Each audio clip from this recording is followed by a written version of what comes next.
আহলুল বিদআ ওয়াল ফুরকা, আহলুল বিদআতে ওয়াল ফুরকা, এটাকে তিনি বলছে ওয়ানাজতানিবু শুযুযা ওয়াল খিলাফা ওয়াল ফুরকা। আমরা শায মত, বিরল মত নিব না।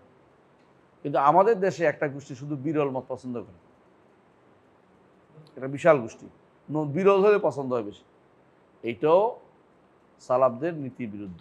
বিরল মত দেওয়ার উদ্দেশ্য না, উদ্দেশ্য হচ্ছে প্রসিদ্ধ সুন্নত আমল করা। এই জন্য সালফে সালিন বলতেন, মান তালাবা গরিব আল হাদিসে তাজান্দাখা, যে কেউ গরিব কি হাদিস আছে এটা আমল করার জন্য নিয়ে আসে, সে জিন্দিক হবে। কারণ গরিব হাদিস, হ্যাঁ আপনি জানবেন যে এটাও হয়েছিল, কিন্তু এটাই আমল করতে হবে এটা না। ধরেন আপনি, উদাহরণ দিচ্ছি, দুই সাইদার মাঝখানে পায়ের উপরে বসা যায় যাচ্ছে, পা খাড়া করে দিয়ে, হ্যাঁ মানে ইয়ার উপরে, গিরার উপরে, পায়ের কি গোড়ালির উপরে বসা যায় যাচ্ছে, কিন্তু আপনি এটার প্রসার প্রসার করতে বলা হয়নি, জায়েজের সুরত। এখন তো আপনি বলেন যে সবাই আমরা কি করো, পা বিছানো ছেড়ে দিয়ে সবাই আমরা পায়ের উপরে বসে থাকবো, তাহলে এটা কি হবে? এটা শুধু হবে, কারণ এটা এটা হয়েছে জায়েজ বোঝানোর জন্য, কিন্তু আপনি জায়েজ বোঝানোর মধ্যে রাখেন, কিন্তু আপনি ওই যে স্বাভাবিক সুন্নতটাকে আপনি ইগনোর করতেছেন। স্বাভাবিক সুন্নত হলো পা পা বিছিয়ে বসা। তাহলে এইটাই চিন্তা রাখতে হবে, সবসময় মনে করতে হবে যে সুজুজগুলি কোনোভাবেই প্রমোট করা যাবে না। সুজুজগুলি যতটুকু জায়েজ থাকতে হবে, সব প্রয়োজন মোতাবেক। দাঁড়িয়ে পেশাব করার বিধান কি রে? জায়েজ না? তাই বলে কি আমরা মানুষের বলবো যে এই দাঁড়িয়ে পেশাব কর, এখন থেকে সব দাঁড়িয়ে পেশাব করে বলবো? না, বিপদে পড়লে দাঁড়িয়ে পেশাব করবে, অবস্থা অনুসারে দাঁড়িয়ে পেশাব করবে। তার যদি কোনো বসে পেশাবতে অসুবিধা, দাঁড়িয়ে পেশাব করবে। কিন্তু তাই বলে দাঁড়িয়ে পেশাব করাটাকে কি করা যাবে না, এটার আদত অভ্যাস, এটাকেই প্রমোট, মানে জায়গা জায়গা শুধু এই জন্য দাঁড়ানো পেশাবের জায়গা শুধু মোবাইল যেটাকে বলে খাড়াই গাড়ি পেশাব করতে বলতে হবে, এটা তো বাধ্যতামূলক কোনো কিছু করার নাই, বুঝেন না? তাহলে আপনি যেই সুন্নতটা সবচেয়ে বেশি রাসূলুল্লাহ সাল্লাল্লাহু আলাইহি ওয়াসাল্লাম জীবনে বেশিরভাগ সময় কি করছেন? বসে পেশাব করছেন। একবার বা দুইবার তিনি কি করছেন? দাঁড়িয়ে পেশাব করছেন, যেটা হাদিস বর্ণনা করছে মুগীর ইবনে শুবা রাদিয়াল্লাহু বর্ণিত হাদিসটা। এই জন্য আয়েশা রাদিয়াল্লাহু অস্বীকার করছে। কেউ যদি বলে রসুল দাঁড়িয়ে পেশাব করছে, তাহলে বিশ্বাস করিও না, কারণ যদি ঘরে এটা করেন নাই, দেখতে রসুল তো ঘরে দেন, এটা একদিনের ঘটনাকে আপনি এটাকে যদি কোনো আপনি প্রমোট করতে যান, তাহলে কি হবে? মূল যে সুন্নতটা এটা চাপা পড়ে যাবে। আমি বুঝতে পারছি কথাটা? অনেকেই আছে একদিনের ঘটনাকে প্রমোট করার জন্য ব্যস্ত হবে, যেমন রব্বানা লাকাল হামদান কাসীরান তাইয়িবান মুবারাকা, এটা তো ঠিক আছে সুন্নাত, তাই না?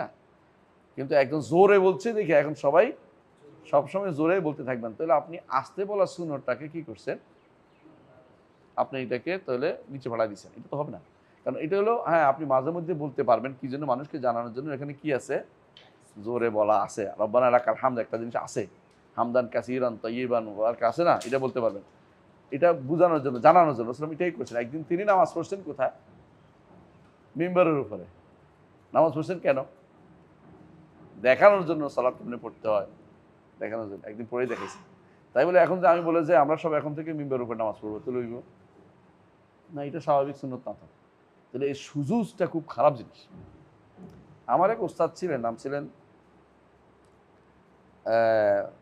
আলী আসুদাইস, আলী আসুদাইস। তিনি শেখ সুদাইসের আত্মীয় আর কি, নাম শুনেছেন সুদাইস? হ্যাঁ, আব্দুর রহমান সুদাইস। তো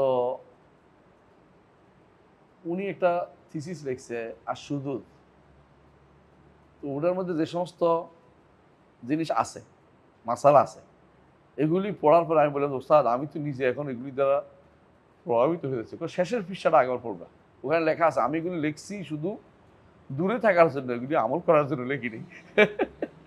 ওইটা পড়ো। তো আমি ওনার লিখে দিছিলাম আর কি, তখন আমরা তো একটু অভাবী ছিলাম, তো কম্পিউটার দিলে আমরা লিখে রেখে দিতাম। তো আমাদের টাকা দিত ওনারা, মানে এটা তো এই না যে আমি লিখছি এটা না, মানে আমার কম্পিউটার ঢুকানোর জন্য দায়িত্ব দিয়েছি। আর কম্পিউটার জানতাম তো, একটু কাজ ছিল টাইপ করা। তো আমি বললাম, ওস্তাদ বইটা পড়ি তো আমি মাঝে মধ্যে মনে হয় যে এটা তো করা যাবে না, আমি এটার জন্য বলে পড়াইছি না, আমি এটা লিখছি এই জন্য যে কেউ যেন সাজ আমল না করে, দূরে থাকে, উল্টা পাল্টা বুঝিও না। তো এই জন্য আল্লাহ ইয়াহফাজু এখনো আছে আমাদের ইউনিভার্সিটি টিচার। তো যেটা বলতেছে আমাদের ইমামরা কি বলতেছেন, নাজতানিবু শুযুদ, যে কোনো বিরল মত নিয়ে বাড়াবাড়ি করাটা কি নয়, ঠিক নয়। ওটা নিয়েই করতে হবে এই চিন্তা ভাবনা যারা করে বিপদে বিপদে ফেলে আনে।